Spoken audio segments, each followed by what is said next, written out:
A facility-wide code breach has been issued. The following media is to be watched by all employees. Welcome to the Employee Survival Guide. Case 8.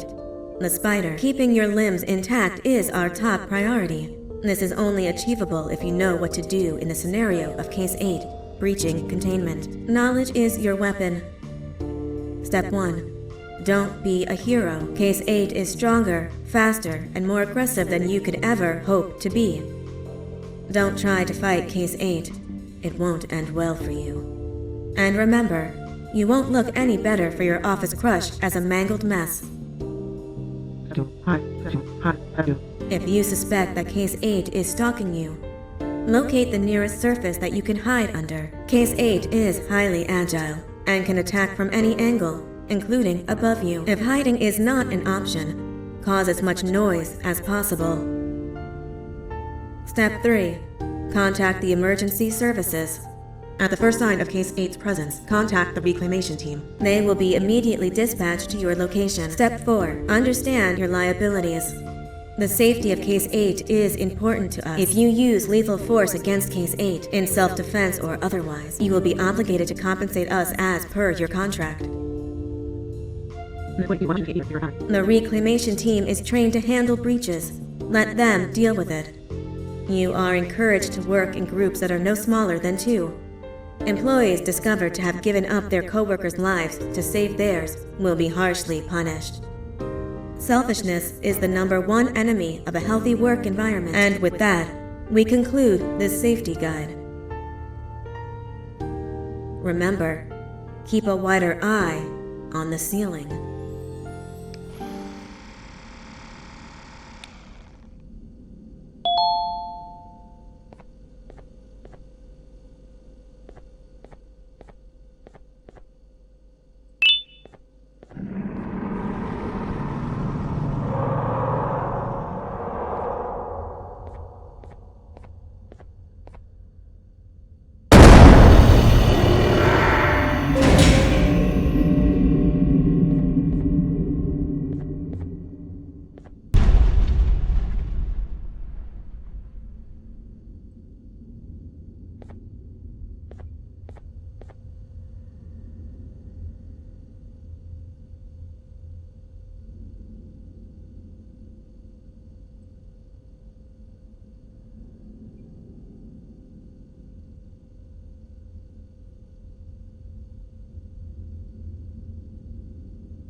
Do you humans ever get easier to look at?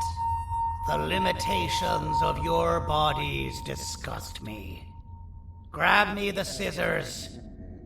At this very moment, you might think of yourself as unlucky, but I am here to tell you that you are actually privileged. Privileged to be part of my operations. You'll die as part of something greater than yourself, not as some loser that nobody will remember. Those aren't the scissors. How many times do I have to keep the difference between hammers and scissors? You useless waste of resources! You think vibranium grows on trees? You're getting repurposed!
you.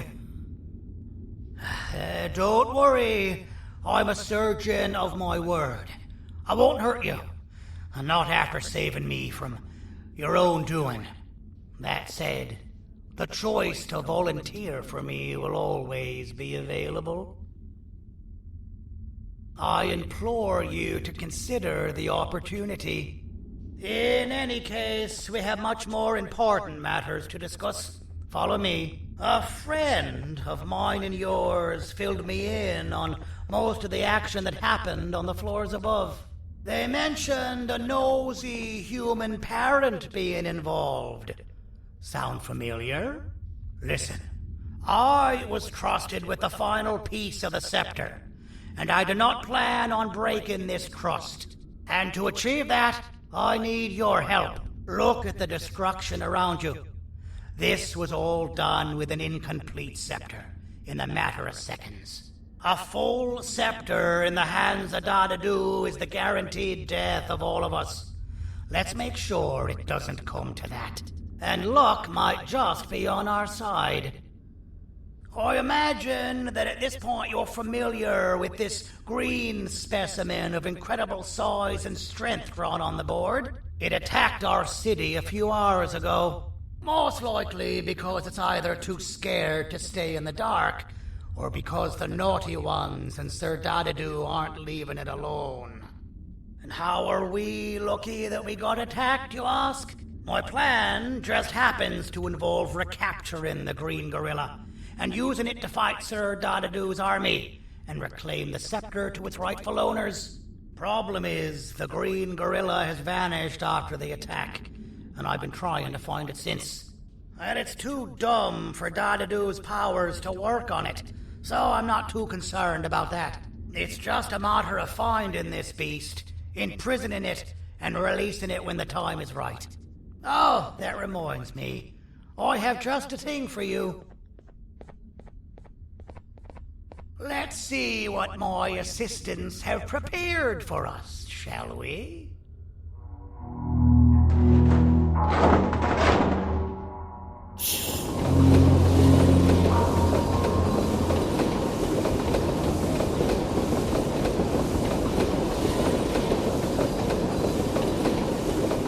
I introduce to you Remote 2.0, a name I totally didn't make on the spot. Take it. It's all yours. I see a pathetic piece of equipment like your old remote, and the tinkerer inside me goes crazy. Let's put it to the test. See that control panel over there? That's where you'll go when you need to take control of your drone. This new remote will act like a password. It'll give you access to the control panels. Of course, you can still use it the old-fashioned way, but some situations will require you to view things from a different perspective. There's a big button on the opposite side of this wall. Let's see if you can hit it while you maneuver your drone.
Well, that wasn't too hard, was it? It was. Well, too bad. That's your problem. We'd better get to finding that green gorilla. I have no idea what Sir Dadadoo's planning, but something tells me it ain't pretty. There's a witness waiting for me on one of the streets, and I've got a mess that I gotta clean up thanks to you. Why don't you go talk to them instead? I told them I might not come myself anyway, and instead send someone, so they'll talk to you. The city is lit up, so it should be safe from the naughty ones.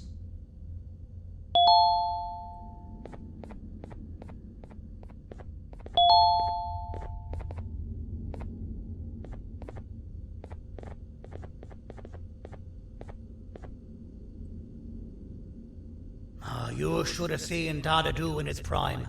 That guy had ambition and dedication that I've yet to see contested. What your kind has done to him and us.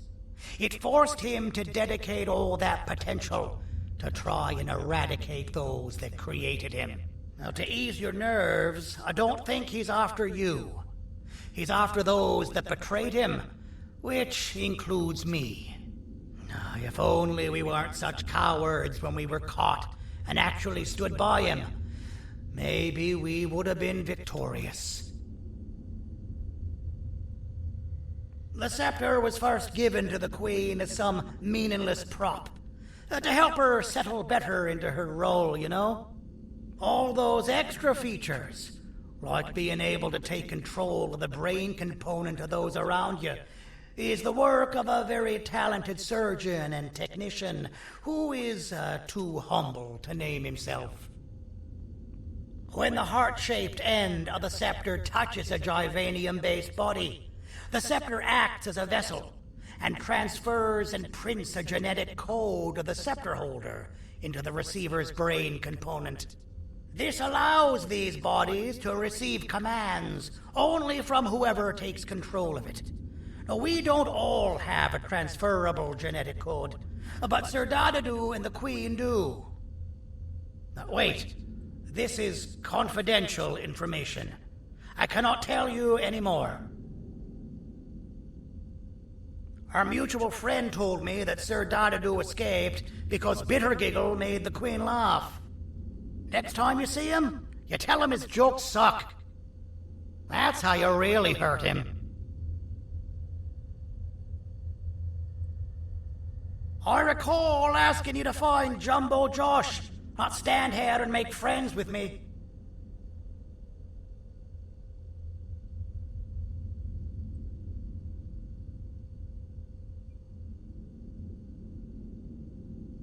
I recall asking you to find Jumbo Josh, not stand here and make friends with me.